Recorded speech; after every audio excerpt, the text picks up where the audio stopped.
আজকের রেসিপি চিংড়ি মাছ দিয়ে এঁচোড়ের মুইঠা। চিংড়ি মাছ দিয়ে এঁচোড়ের মুইঠা কারি রেসিপিটা আজ আমি আপনাদের তৈরি করে দেখাবো। খেতে কিন্তু খুবই সুস্বাদু হয়। নমস্কার বন্ধুরা, জয়ার রান্না বান্নাতে আপনাদের সবাইকে স্বাগত। রেসিপিটা শেষ পর্যন্ত দেখার জন্য আপনাদের কাছে অনুরোধ রইল। তো চলুন দারুণ স্বাদের লোভনীয় রেসিপিটা বানানো শুরু করা যাক।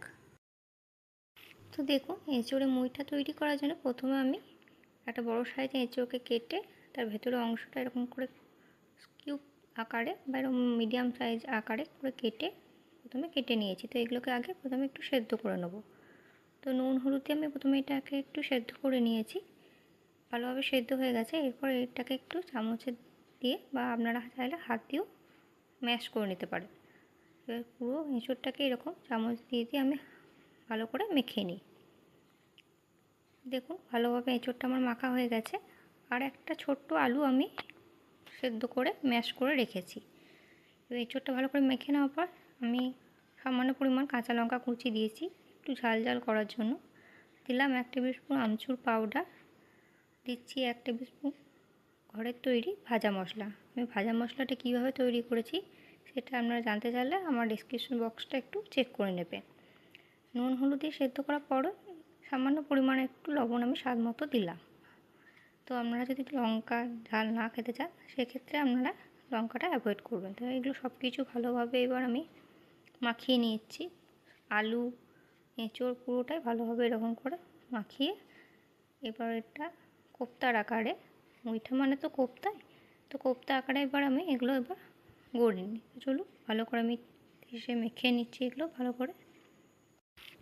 দেখুন, ভালোভাবে আমার এঁচোড়টা মাখানো হয়ে গেছে। এরপর আমি হাতে একটু সর্ষের তেল মাখিয়ে নিয়েছি। তেল লাগিয়ে নিলে যখন এই কোপ্তার আকারে এঁচোড়টা গড়বো বা মুইঠার আকারে, তখন হাতে লেগে যাবে না। তো আপনারা এবার মুইঠার আকারে আমি এরকম লম্বা লম্বা শেপে এবার এগুলোকে গড়ে নিচ্ছি। আপনারা যেমন চাইবেন গোলও করতে পারেন, যেমন শেপ চাইবেন তেমনি শেপে এগুলো গড়ে নেবেন। দেখুন কেমন করে গড়ে নিলাম আমি। এরকমভাবে গড়ে নিতে পারেন, খুবই সহজে তৈরি হয়ে যায়। তো চলুন বাকিগুলো তৈরি করে নিই। তো দেখুন সব কোপ্তাগুলো আমার তৈরি করা হয়ে গেছে। চলুন এরপরে এগুলো ভেজে নিই। এবার কড়াইয়ে আমি তেল দিয়ে দিয়েছি, তেলটা গরম হয়ে গেছে। আর এগুলো যেহেতু ডিপ ফ্রাই হবে তাই সেই রকমই তেল দিয়েছিলাম আমি। তেলটা গরম হয়ে যাওয়ার পর এক এক করে যে এঁচোড়ে মুইঠাগুলো তৈরি করলাম সেগুলো সব এক এক করে তেলের মধ্যে দিয়ে দিলাম। তো লো টু মিডিয়াম আঁচেই রেখে আপনারা ভাজবেন।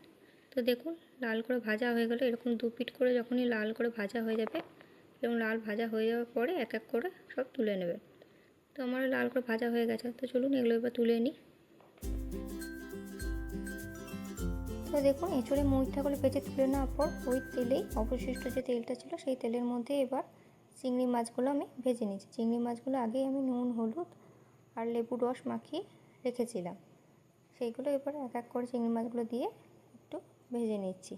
লাল করে ভেজে নিয়ে আমি তুলে নেবো চিংড়িগুলো। চিংড়িগুলো খুব বেশি লাল করে ভাজবো না।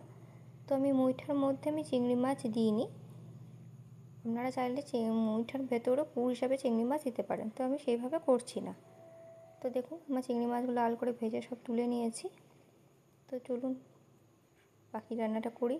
চিংড়ি মাছ ভাজতে তো বেশি তেল লাগে না, তাই অল্প তেলে চিংড়ি মাছটা ভাজা হয়ে গেছে। তো সেই তেলেই এবার বাকি যে তেলটা ছিল সেই তেলেই আমি ফোড়ন, গোটা গরম মশলা ফোড়ন দিলাম, আর দিয়েছি একটা তেজপাতা, একটা শুকনো লঙ্কা। তো ফোড়নটা ভাজা ভাজা হয়ে যাওয়ার পর আমি টমেটো, একটা বড় সাইজের টমেটো, আদা 1 ইঞ্চি, 4টে কাজু বাদাম আর 2টো কাঁচা লঙ্কার একটা মিহি পেস্ট আমি তৈরি করেছিলাম।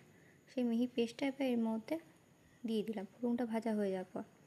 এরপর এর মধ্যে দিচ্ছি 1 টেবিল স্পুন দিলাম হলুদ গুঁড়ো, 1 টেবিল স্পুন দিলাম জিরে গুঁড়ো, আর 1 টেবিল স্পুন দিলাম ধনিয়া গুঁড়ো, আর দিলাম স্বাদ মতো লবণ আর স্বাদ মতো চিনি।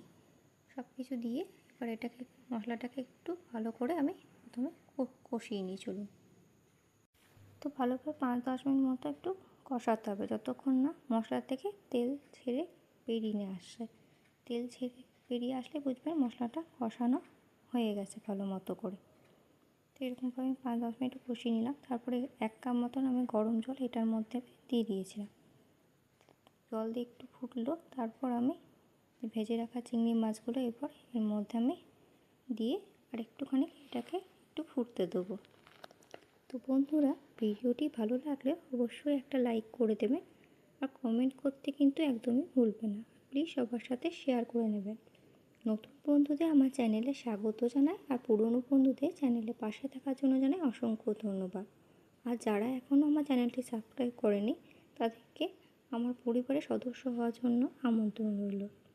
অবশ্যই আপনারা কমেন্ট করে জানাবেন কেমন লাগলো আমার আজকের এই রেসিপিটা। খেতে কিন্তু খুবই সুস্বাদু হয় আর খুব সহজেই কিন্তু এই এঁচোড়ে মুইঠা চিংড়ি মাছ দিয়ে খুব তাড়াতাড়ি হয়ে যায়। তো চলুন জল দিয়ে এটাকে একটু ফুটতে দিই। তো দেখুন চিংড়ি মাছ অনেকটাই ফুটে গেছে। এরপর আমি 1 চামচ মতো গরম মশলা গুঁড়ো দিলাম। তো যে গরম মশলা গুঁড়ো দিলে খেতে কিন্তু স্বাদটা একটু অন্যরকম হয়। আর যেহেতু এটা আমি পেঁয়াজ রসুন ছাড়াই মাছ দিয়েই করছি ঠিকই, কিন্তু পেঁয়াজ রসুন ছাড়া আমি রান্নাটা করছি, এক প্রকার নিরামিষই বলতে পারেন। তো ঝোলটা অনেকটা কমে এসেছে। এরপর আমি এঁচোড়ে যে মুইঠাগুলো করেছিলাম সেই মুইঠাগুলো এবার দিয়ে দিলাম। তো খুব শুকনো শুকনো হয়ে গেছে, আমি শুকনো শুকনো রাখবো না, একটু ঝোল ঝোল রাখবো। মানে এঁচোড়ে মুইঠাগুলো বড়াগুলো কিন্তু একটু জল টানবে। তো গ্যাসের ফ্লেমটা অফ করে আমি মুইঠাগুলো দিয়েছি। আপনারা গ্যাসের ফ্লেমটা অফ করে মুইঠাগুলো দেবেন। একটু গরম 1 কাপ জল দিয়ে জলটা প্রথমে ফুটিয়ে তারপর মুইঠাগুলো দিয়ে দিলাম। তো দেখতে কত লোভনীয় লাগছে দেখুন, খেতেও কিন্তু খুবই সুস্বাদু হয়।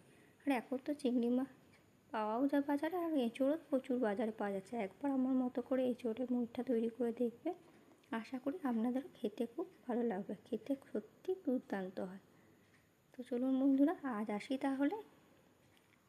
আবার দেখা হচ্ছে আপনাদের সাথে নেক্সট ভিডিওতে। ততক্ষণ আপনারা ভালো থাকবেন, সুস্থ থাকবেন আর আমার চ্যানেলটিকে সাবস্ক্রাইব করে দেবেন। ধন্যবাদ।